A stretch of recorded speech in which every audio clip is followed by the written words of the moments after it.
我哋幾個人幾乎係爬住咁入去，知道空間窄得要命，頂同地面距離唔到半米，空氣又焗又濕，呼吸一口都似吸入鐵鏽味。後面傳嚟陣陣悶響，好似成條地下道都塌緊，嗰股壓力逼得我胸口發緊，連心跳都快到痛。快啲！在前面，阿輝喺前面帶路，佢額頭已經滿晒汗，但動作仲係好肯定，好似知道條路有幾長，拐去邊。我越睇越唔對勁，呢條通道根本唔係普通下水道，牆上有啲殘舊標誌，寫住避難區 D 段，仲有啲紅字被塗抹過，但仍隱約睇到政府監控幾個字。呢度係政府嘅地方嚟。我低聲問，阿輝冇回頭，只係冷冷一句，行就行啦，命緊要。但佢嗰個語氣就好似係故意避開咗啲嘢。走咗大概10分鐘，前面光線突然變亮，我幾乎係撲咁出咗口氣。一推門竟然係個密封倉，門口刻住E17避難倉嘅編號，門身厚到要3個人先抱得晒，金屬面上滿係裂痕同鏽跡，但仲閃着微弱紅燈。阿玲第一時間衝入去，抱住阿欣靠牆喘氣，面色白到似紙。呢度可以休息下先嗎？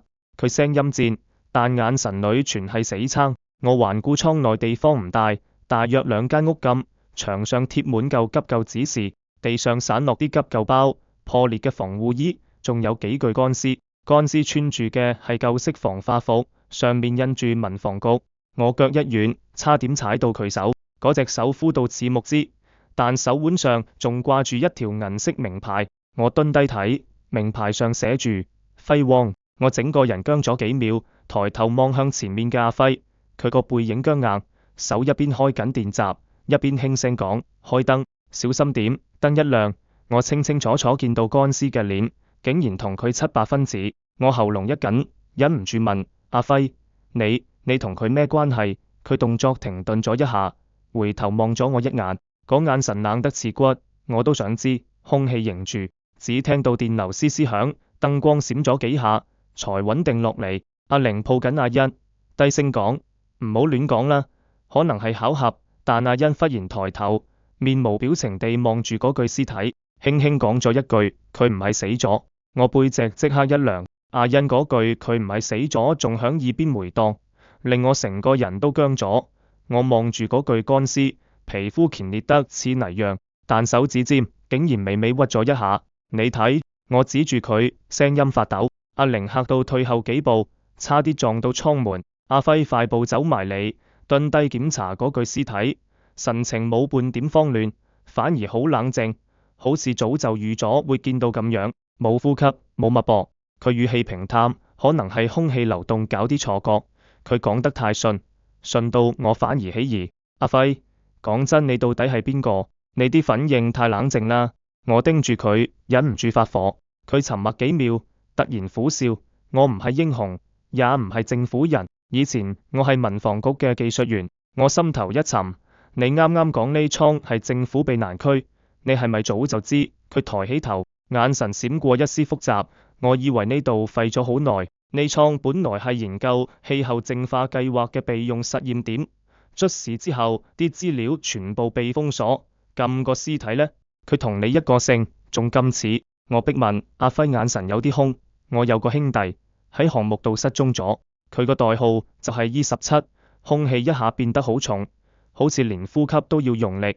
倉內燈光閃爍，突然傳出吱吱聲，一盞頂燈燒咗，散出一股焦味。緊接住，倉門外面傳嚟陣陣響動，好似有啲嘢摩擦住鐵壁。阿玲驚到抱實阿欣，聲音發緊：外面係咩嚟？又係水？唔係。我細聽住，唔係水聲，係呼吸聲，重而慢，好似隔住金屬響倉外徘徊。我哋4個都冇喐，空氣壓到幾乎凝固。幾秒後，砰一聲巨響，震到成個倉都響，頂上掉落啲灰屑。阿玲尖叫咗一下，阿輝衝去門口，抄起一支鐵管對準門。佢動作太熟練，根本唔似臨時應變。我再望一眼乾屍，佢個頭轉咗半寸，嘴角滲出黑色液體，慢慢滑落地面。我幾乎失控。阿輝，你解釋下，你哋政府研究咩鬼淨化計劃？係咪搞出呢啲怪物？佢咬緊牙。我哋唔係要製造怪物，係係想淨化空氣中嘅細菌，但系統失控，氣體反應逆轉，感染咗所有實驗員。佢聲音越講越低，包括我阿哥。阿玲哽咽，即係話你哥就係呢個，唔好再講啦。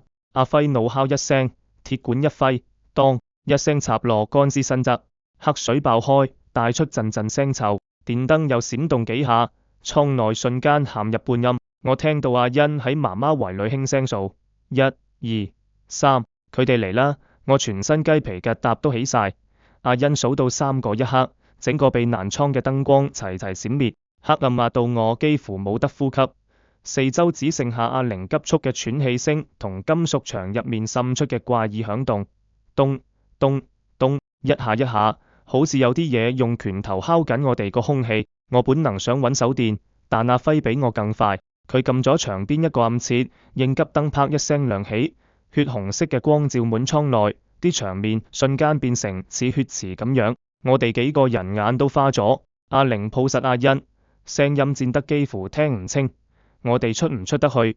阿輝冇答，只係走去控制台，撳咗幾個鍵，屏幕閃咗幾下，竟然出現一幅艙外畫面，係紅外線攝影，外面真係有人，不過啲人個樣唔似人，皮膚似融化咗咁掛喺骨頭上，一步一拐圍住避難艙打圈，佢哋嘅眼發出淡藍光，一直凝視入鏡頭，好似知道我哋喺睇佢哋。我心跳到耳仔都震。阿輝，嗰啲係你哋實驗嘅人。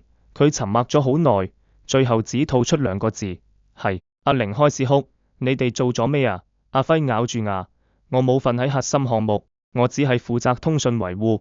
但嗰陣時佢哋為咗加快氣體轉化速度，用咗人造媒介。佢聲音低得近乎喃喃，包括我哥。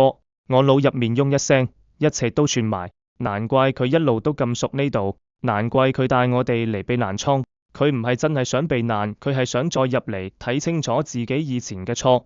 外面嘅人越嚟越多，開始用手找艙門，金屬摩擦出刺耳嘅聲。阿欣突然推開阿玲，跑去嗰口艙底排氣孔前面，指住下面講：有風，黑風。我哋擰住，阿輝立即走埋去，撳開地板，下面真係有條狹窄通風口，風呼呼吹上嚟。但氣味好怪，帶住焦臭同血腥味。呢條風道連去另一層，可能有出口。阿輝語氣急咗：我帶你哋走，你呢？我問。佢停頓咗1秒，苦笑：我留低，我要關門系統，否則佢哋會追入嚟。唔得，我直覺唔安，呢啲嘢唔係人嚟，關門都未必擋得住。阿輝望咗我一眼，眼神出奇地平靜，咁都好過連累你哋死。我想再講。外面傳嚟轟一聲巨響，門外金屬板凹咗一塊，裂縫中已經伸入一隻灰黑嘅手。阿輝反手一拉切，紅燈閃爍，緊急系統啟動。嗰口風道下方吹起陣強風，走啊！佢推我落去，我跌入通風道，背後傳嚟阿玲嘅哭聲。阿欣用手遮住耳仔，眼淚直流。風道越來越窄，空氣又濕又臭，我幾乎係爬住往前。忽然背後傳嚟震動。剛一聲，整個避難艙似乎爆咗，熱浪衝上嚟，我連翻滾帶爬地逃出去。當我哋最終滾出通風口，外面係另一處廢墟隧道，空氣冷得刺骨。但我第一時間回頭望，避難艙嘅入口已經塌埋，只見一縷黑煙升起。阿玲呆咗幾秒，喃喃：佢真係死咗。我想講啲咩，但喉嚨發唔出聲。風裏傳嚟微弱嘅電波雜音，嗡嗡幾下。忽然一個熟悉嘅聲音斷斷續續響起，未完，系統還有出口，係阿輝。我心頭一諗，四周風再起，冷得似刀。前面深處有一道烈光閃咗一下，像係另一個世界喺呼吸。